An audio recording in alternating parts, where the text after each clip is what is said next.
Once, upon a midnight dreary, while I pondered, weak and weary, over many a quaint and curious volume of forgotten lore,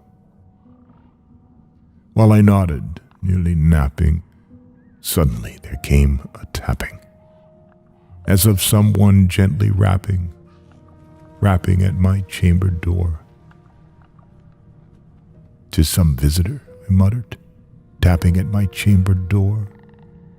Only this and nothing more. Distinctly I remember. It was in the bleak December, and each separate dying ember wrought its ghost upon the floor. Eagerly I wished the morrow. Vainly I had sought to borrow from my books surcease of sorrow, sorrow for the lost Lenore, for the rare and radiant maiden whom the angels name Lenore, nameless here forevermore. And the silken, sad, uncertain rustling of each purple curtain thrilled me, filled me with fantastic terrors never felt before.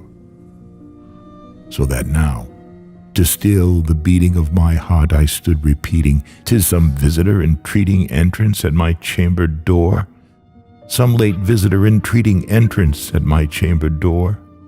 This it is, and nothing more." Presently my soul grew stronger, hesitating then no longer. "Sir," said I, "or madam, truly your forgiveness I implore. But the fact is, I was napping, and so gently you came rapping, and so faintly you came tapping at my chamber door, that I scarce was sure I heard you. Here I opened wide the door, darkness there, and nothing more. Deep into that darkness peering, long I stood there, wondering, fearing, doubting, dreaming dreams no mortal ever dared to dream before. But the silence was unbroken, and the stillness gave no token, and the only word there spoken was the whispered word, "Lenore." This I whispered, and an echo murmured back the word, "Lenore."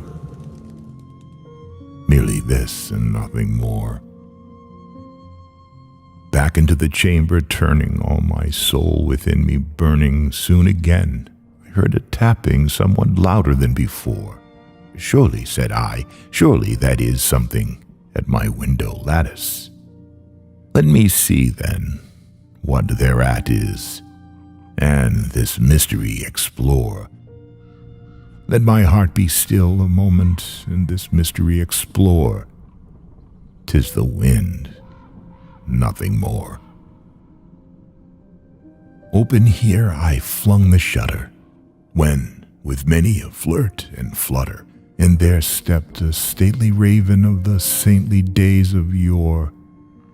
Not the least obeisance made he, not a minute stopped or stayed he, but, with the mien of lord or lady, perched above my chamber door, perched upon a bust of Pallas just above my chamber door, perched and sat and nothing more.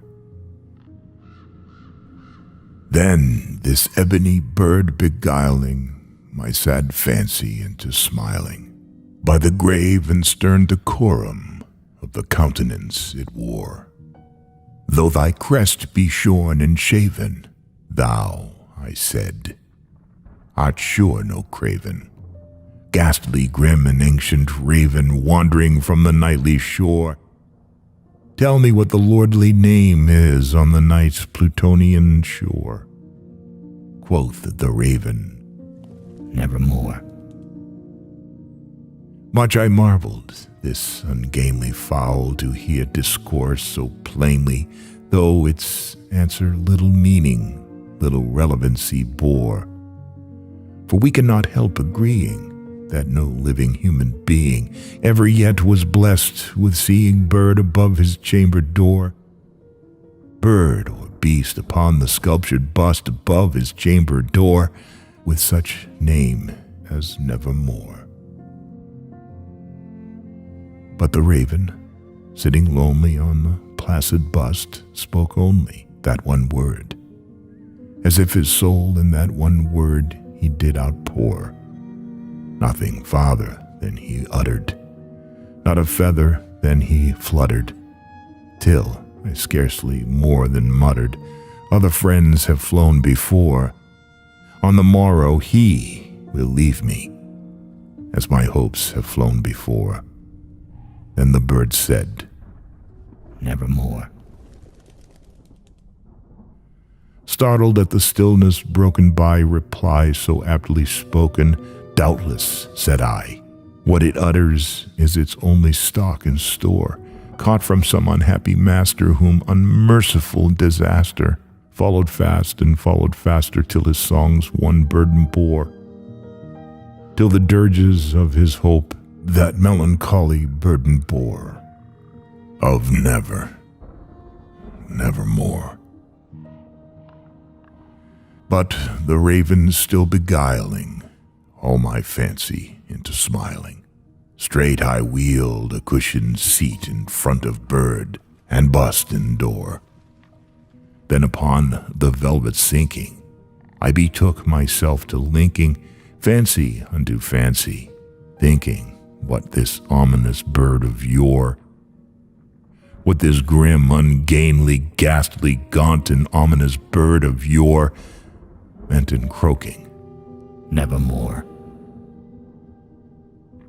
This I sat engaged in guessing, but no syllable expressing, to the fowl whose fiery eyes now burned into my bosom's core. This and more I sat divining, with my head at ease reclining on the cushion's velvet lining that the lamplight gloated o'er, whose velvet violet lining with the lamplight gloating o'er. She shall press, nevermore. Then, methought, the air grew denser, perfumed from an unseen censer, swung by seraphim, whose footfalls tinkled on the tufted floor. Wretch, I cried, thy God hath lent thee, by these angels he hath sent thee, respite, respite and nepenthe from thy memories of Lenore. Quaff, oh quaff this kind nepenthe, and forget this lost Lenore. Quoth the raven, nevermore. Prophet, said I, thing of evil, prophet still, if bird or devil, whether tempter sent or whether tempest tossed thee here ashore, desolate yet all undaunted, on this desert land enchanted, on this home by horror haunted, tell me, truly I implore, is there balm in Gilead? Tell me, I implore. Quoth the raven, nevermore. Prophet, said I, thing of evil, prophet still, if bird or devil, by that heaven that bends above us, by that God we both adore. Tell this soul with sorrow laden if, within the distant Aden, it shall clasp a sainted maiden whom the angels name Lenore. Clasp a rare and radiant maiden whom the angels name Lenore. Quoth the raven, nevermore.